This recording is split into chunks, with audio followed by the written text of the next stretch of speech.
Hello everyone, welcome to शिक्षा shorts. आज की क्लास में हम क्लास 6 सिविक्स से चैप्टर 9 कंप्लीट करेंगे। ये सिविक्स का लास्ट चैप्टर है। इसके बाद हमारी जो है क्लास 6 की सिविक्स की बुक पूरी कंप्लीट हो जाएगी। इसका नाम है शहरी क्षेत्र में आजीविका, अर्बन लाइवलीहुड्स।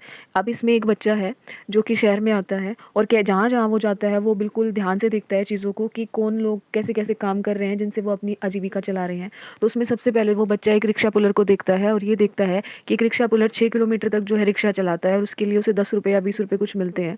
उनमें से वो जो जहाँ जिस रूम में वो रह रहा होता है उसका रेंट भी निकालता है और फिर जो बचा कुचा पैसा है वो अपने गाँव भी भेजता है। तो उसके साथ साथ उसे उसे ये पता चलता है कि गाँव में जो है रोज़गार के कितने अलग तरीके के जो है टाइप हैं, कितने अलग तरीके के काम हैं शहरों में गाँव से।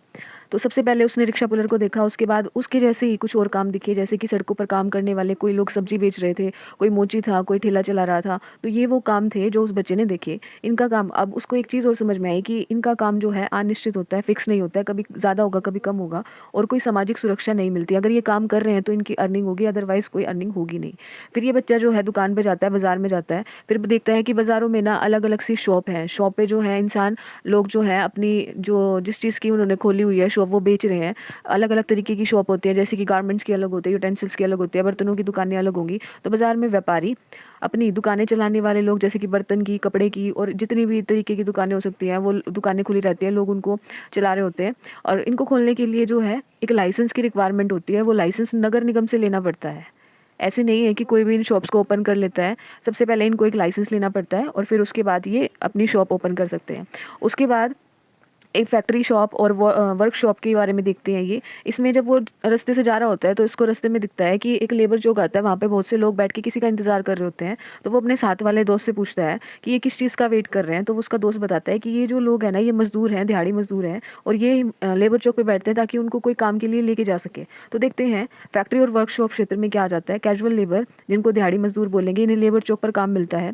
काम होने पर ही पैसे मिलते हैं और छुट्टियां नहीं होती। अगर ये इसके साथ भी, इनके साथ भी जो है यही कॉन्सेप्ट चलेगा कि अगर काम मिल रहा है डेली डेली, अगर काम मिल जाएगा तो इनको प्रॉपर उतनी दिहाड़ी मिलेगी जितने घंटे ये काम करेंगे। अगर ये काम नहीं कर रहे हैं, किसी दिन काम नहीं मिला, ऐसा नहीं है कि खाली लेबर चौक पे जाके बैठ जाने से इनको दिहाड़ी मिलेगी। अगर लोग इनको लेके नहीं जा रहे हैं तो ये वापस खाली हाथ अपने घर भी लौट जाते हैं, तो कोई पैसा ये कमा नहीं पाते हैं। उसके बाद आता है निर्यात इकाइयाँ, एक्सपोर्ट यूनिट। अब ऐसी कुछ जो है कंपनीज होती हैं जो एक्सपोर्ट के लिए जो अपना प्रोडक्ट बनाती है। कोई गारमेंट्स की होगी, कोई खाने की होगी, कोई फूड आइटम हो सकता है, बिस्किट हो सकता है या कुछ भी हो सकता है। तो उसमें जो लोग काम करते हैं, यहाँ अक्सर गारमेंट का काम होता है। जो एग्जाम्पल दे रखा था वो गारमेंट का था, कपड़ों का था, इसलिए इसमें लिखा है। जहाँ कर्मचारी लंबी शिफ्ट में काम करते हैं, इवन 12 से लेकर 15-15, 13-13 घंटे तक काम करते हैं। और अगर किसी सीजन में उस प्रोडक्ट की डिमांड ज़्यादा है तो वो संडे को भी ओवर टाइम करते हैं, जिसके लिए उनको पे किया जाता है। इसके बाद जो है दफ्तर और नियमित कर्मचारी थे। इनके पॉइंट्स थोड़े से ऊपर नीचे हो गए हैं। ये फर्स्ट है, ये सेकंड है, ये थर्ड है। इसमें स्थायी कर्मचारी, जो परमानेंट वर्कर्स होते हैं, उनके बारे में देखते हैं। जो परमानेंट वर्कर्स होते हैं उनको जो है मंथली सैलरी फिक्स मिलेगी। इनकी जो है भविष्य निधि, कुछ पैसा इनके लिए रख दिया जाएगा साइड में, जिसको पीएफ बोलते हैं। सैलरी मिलने से पहले ये पैसा कट जाता है। मेडिकल सुविधाएं, जितनी भी मेडिकल फैसिलिटीज़ है, अगर कोई बीमार हो रहा है उनकी फैमिली में तो उनके लिए कुछ जो है सुविधाएं होंगी। और छुट्टियां मिलती हैं। संडे की तो छुट्टी मिलती है और कुछ जो है साल की कुछ छुट्टियां 12 या 10 कुछ ऐसे फिक्स कर दी जाती है, जिनके लिए इनको जो सैलरी मिल रही थी उसमें से कुछ नहीं कटेगा। ये छुट्टियां जो है इनको साल में ऑफर होती हैं। मार्केटिंग मैनेजर, ये क्या होते हैं? जैसे कि अगर किसी ने कंपनी ओपन की है, कोई भी ऐसी फैक्ट्री ओपन की है, तो उसमें बनने वाला जो प्रोडक्ट है उसके लिए उनको एडवर्टाइजिंग भी करनी पड़ती है, होल्डिंग भी लगवानी पड़ती है और बहुत सारे जो है और अदर काम करने पड़ते हैं। तो जो ये काम कर रहे हैं वो इसलिए करते हैं कि उस प्रोडक्ट को और ज़्यादा रीच मिले। तो अगर मान लो अगर किसी ने बिस्किट की फैक्ट्री खोली है तो वो अपने ही फैक्ट्री से जो काम कर रहे हैं लोग, उनमें से किसी को सेलेक्ट करके उनके आसपास की शॉप पे भेजेंगे ताकि वो वहाँ से भी ऑर्डर ले सके और उनकी जो है रिक्वायरमेंट पूछ सके और वहाँ से ऑर्डर लेके कंपनी के अंदर आके उनको बता सके कि जो जो है इनकी नीड कहाँ है, कितनी है। तो कहीं ना कहीं इनके मीडिएटर का काम कर लेगा। मार्केटिंग मैनेजर क्या करेगा? ये शहरों के विभिन्न हिस्सों का दौरा करते हैं और बिक्री का लक्ष्य पूरा करते हैं। इनको एक फिक्स टारगेट दे दिया जाता है जिसको ये फुलफिल करते हैं। उसके बाद देखते हैं आजीविका के प्रकार। इस चैप्टर में हमने 3 तरीके के जो है प्रकार देखे थे। इसमें प्रकार है उदाहरण और सुरक्षा। सिक्योरिटी किसमें कितनी है वो देख लेते हैं। अस्थायी, जो फिक्स नहीं है, टेम्परेरी है, जैसे कि दिहाड़ी मजदूर होते हैं, रेडी वाले होते हैं, रिक्शा पुलर होते हैं, रिक्शा खींचने वाले होते हैं। तो सुरक्षा तो बहुत कम है, ना के बराबर है। जो काम कर रहे हैं अपने रिस्क पे कर रहे हैं, अगर चल गया तो ठीक है, नहीं चला तो भी उनका ही रिस्क है। अब आता है स्थायी। स्थायी में आ जाएगा परमानेंट। इसमें बैंक कर्मचारी या सरकारी ऑफिसर, जितने भी जो गवर्नमेंट एम्प्लॉयज़ हैं वो आ जाएंगे। इसमें सुरक्षा बहुत ज़्यादा है। क्यों सुरक्षा ज़्यादा है? एक फिक्स अमाउंट है, एक फिक्स वर्किंग आवर्स इनको मिलते हैं और अगर बीमार हो जाते हैं या कुछ भी ऐसी कंडीशन आती है तो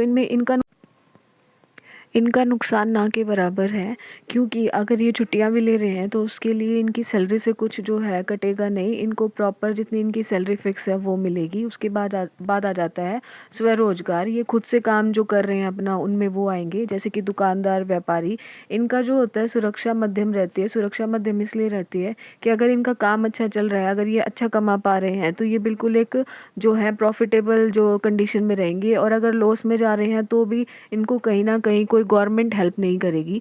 इसके बाद आ जाता है कंक्लूजन, जिसमें निष्कर्ष है, शहरों में आजीविका के साधनों में बहुत अंतर है। हमने देखा कितने तरीके के जो है साधन है, जिसमें परमानेंट आ जाएगा, टेम्परेरी आ जाएगा, और जो डेली बेसिस पे भी है, इवन दिहाड़ी मजदूर हैं वो भी आ जाएंगे, रिक्शा पुलर हैं वो भी आ जाएंगे। मतलब ऐसे लोग भी हैं जो पर डे के हिसाब से जी रहे हैं ज़िंदगी, और ऐसे लोग भी हैं जो मतलब मंथली या पूरा का पूरा एक साल के लिए, उनको कोई साल या इतने टाइम के लिए कोई भी ऐसी इनसिक्योरिटी नहीं है कि उनको काम से निकाल दिया जाएगा।